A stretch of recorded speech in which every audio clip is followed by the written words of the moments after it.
then Hodgins, is he getting enough targets in a game, or is he getting Well, I mean, attention from the defense? Or? I don't think he's getting extra attention. We'd like to target a few guys if we can just hold up and not take a sack. I think we had him a couple times. We took sacks. We hit him with a big crosser in the first quarter. And then we got hands to the face. It's going backwards. And so, again, Hodgins, Bradford, both those guys we'd like to touch the ball. Is that a lot of is that a lot of the issues that you'd like to get the ball to these guys? There's just not enough time to set up. Depending on we've tried some attempts at deep balls. And not every one we've been able to hold up to get it done.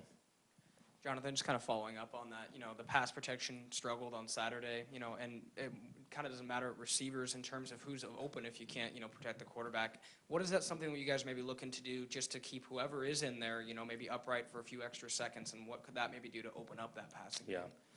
I think, we got to get back to a little bit of variety in the scheme we're doing. Sometimes this ball needs to come out. And then sometimes the Q needs to get there in a timely fashion. I just know it's tough in this league to go 12, 14 plays. And so you're trying to create a chunk play on a drive. Well, to create that, you got to have a little bit more time to push it down the field. And so it's a combination of variety. And again, we've been pleased with our O-line. And it's not just strictly on these guys. They've been working. You got to give Cal a little bit of credit. They can rush the passers. So it's a combination of a lot of those things.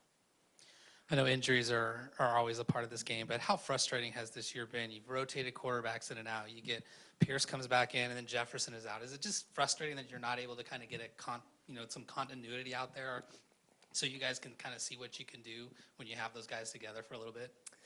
Yeah, it's a part of the game, and so you recognize that.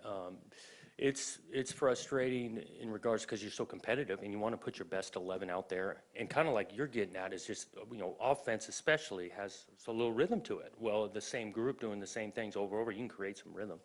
Haven't had that, and it's not just on the offensive side. I mean, we're missing some pieces on defense. I will say, I watched this tape. Colorado goes to Washington, tough place to play. They got some injuries, a couple wide receivers out that are good players, DB, even their kicker. They go out there and scratch and claw. So everyone's dealing with it.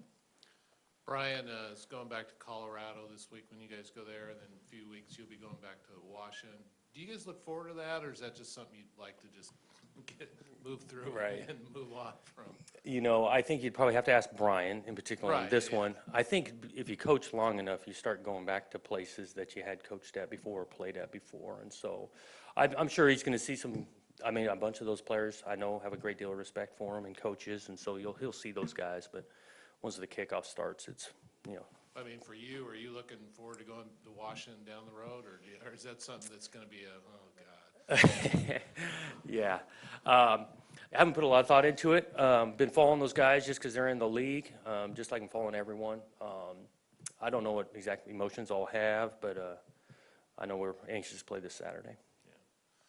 Yeah. This is kind of an unrelated football question, but elections are coming up. Do you talk to your guys at all about voting and get involved in voting and whatnot? I think I've had casual conversations on a little bit of politics with them. I'm not expressing my opinions to them, but I do want these guys to be engaged in other things than football.